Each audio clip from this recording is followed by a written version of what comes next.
Hey everybody, Eagle Run 2-3 here. Well, we're talking about 6.5 Creedmoor, and I have been involved with this project on this gun for going on 3 years. And there's more to dive into on that, but this is really an update video on where I'm at in the process. I've had so many people reach out to help me, and it's so great to have people to talk to, and as I figure these things out. I don't have a lot of experience in the AR-10 platform, and I really wanted to just jump in, and we chose 6.5 Creedmoor, and we've struggled with this build. This has nothing to do with the caliber, just has to do with my build here, and we finally have a major breakthrough in this project. So I'm going to show you a clip here. I went to the range today, as the day of making this video here. I went to the range, and we shot indoor on a 100-yard range. I had a limited amount of time, and I had just kind of tried a few things and was hoping for a better result. And here is what happened on our very first shot.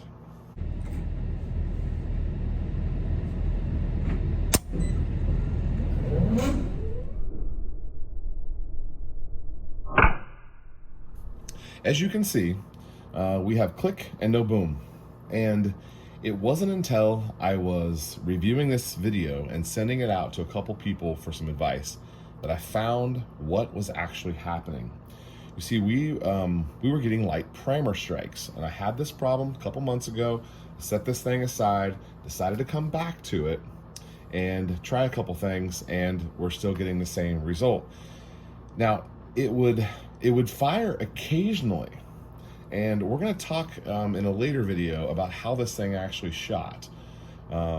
Sneak peek, I was super impressed with the accuracy here. But that aside, we have found our problem, and our problem is that our bolt is not fully seating, and thus when you pull the trigger, you're getting a light primer strike on the round. Now, thank goodness that it wasn't going off with it being out of battery.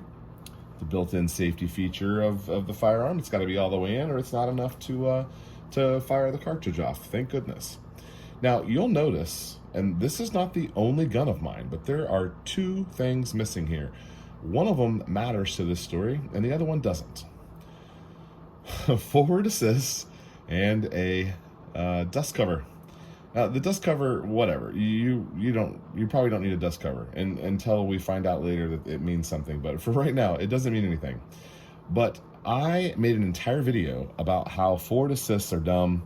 Nobody needs one.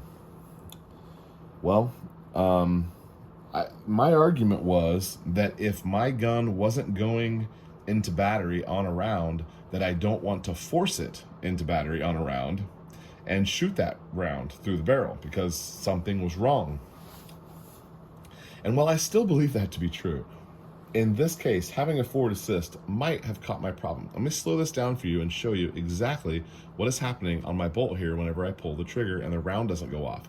You will see this move right here. It moves ever so slightly.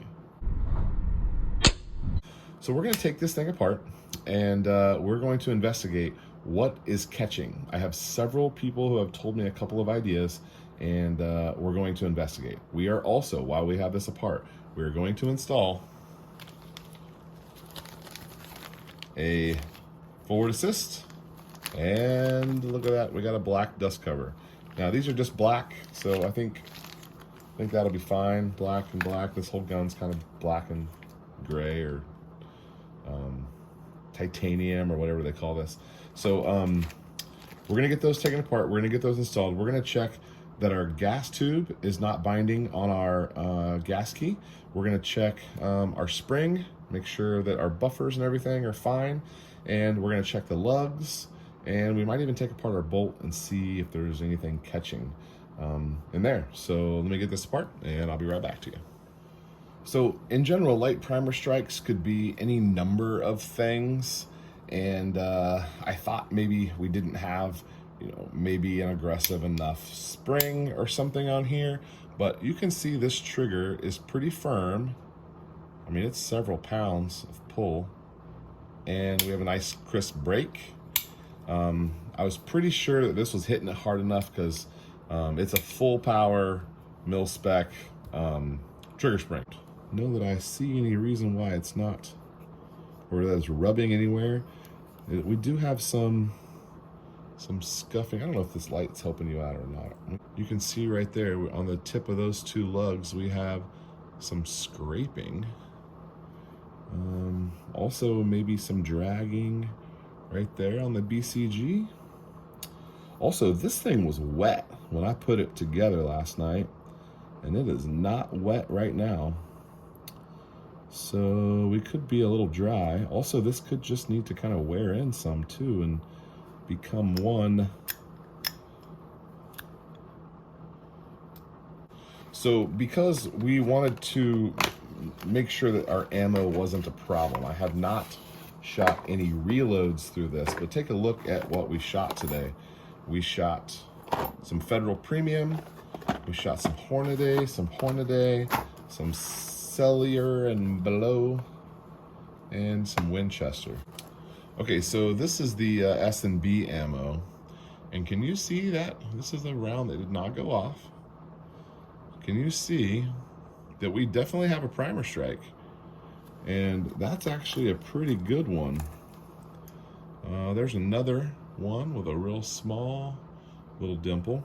Now, if you compare that to what they look like when they actually go off, you could see why I was thinking light primer strikes. And that's amazing that that one didn't go off, because that's a pretty good, I mean, there is a difference there. Can you see that?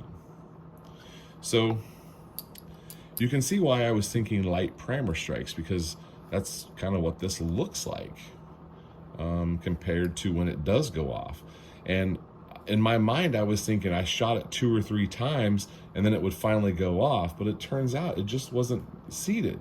So I tried all this ammo and I was chasing, oh man, I was chasing some stuff. I thought I had this figured out, and for a while, this lightweight stuff here, this 120 grain, this stuff was going off every time. And so I thought, well, you know, these are, you know, some of them are large primers and small primers. Those were large primers, and I thought, well, maybe the large primers are the ones going off. So then I hopped over here on this Federal Premium, and I was able to get a fair amount of this stuff to go off. And these are small primers, so they're a little bit different. And all of those we were able to get to go off, and they were going off actually pretty consistently. And so I thought, well, the large primers won't go off, maybe just the small primers will go off. So all of that was just factoring in to me just simply not having a clue as to what was going on. So one of the other problems we thought was our firing pin maybe had a problem. We thought it was maybe damaged on the end, or it wasn't long enough for some reason. And there was never really anything to back that up other than just speculation. But all of that seemed fine when I checked it out, but we made some minor changes here and there, and we thought we got this cleaned up. There was a little bit of carbon down here on this. It was maybe making it not seat far enough. There was also maybe some junk, a little burr inside here, inside the firing pin hole, that was maybe causing us some problems. So that was the kind of stuff that I was hoping I could tweak out, and that would make maybe make a difference in our performance today. None of that turned out to be true, but that's totally fine. So now our problem is that we've got to figure out why. What is this thing dragging on? What is it resisting? Am I under-gassed? But I was also dropping the bolt from slide lock just with the paddle on the side, and it wasn't going into battery there either. So maybe it's a lubrication issue. We're gonna play around with this, get this cleaned up, and continue on the path of making 6.5 Creedmoor great. And I'm so excited. I had so much fun shooting this gun today when it actually would go off, and it performed so well when it would shoot the bullets. Okay, forward, can you see it there? Forward assist is on, and I can't get the dust cover on because it's got interference with the bolt, with the barrel nut, and I just retorqued that yesterday. I don't want to take all that apart, so we'll just hold off on the dust cover. I'll get one on there. I'll make a commitment to get one on there. Forward assist is on. We'll see what that does. So far, everything is checked out fine. We cleaned around the lugs.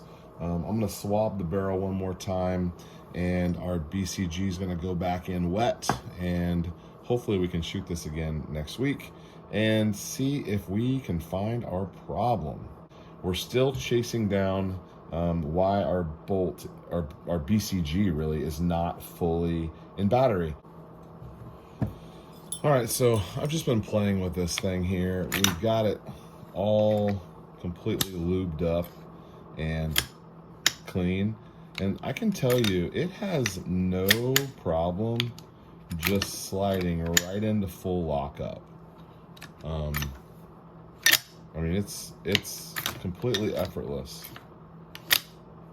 There's no reason at all why that should bind up. I checked the gas tube, checked the gas key. It's really wet right now because I just oiled the fire out of it. So I cleaned inside the lugs on the barrel extension. I cleaned the bolt. BCG's wet. We've got a forward assist now. You can kind of see, let me see if I can show you what that does. You can push that forward assist and it ratchets your BCG up. I mean, that slides right into home. I guess there's nothing left to do but shoot it again. All right, Eagle 1, 2, 3. Thanks for watching.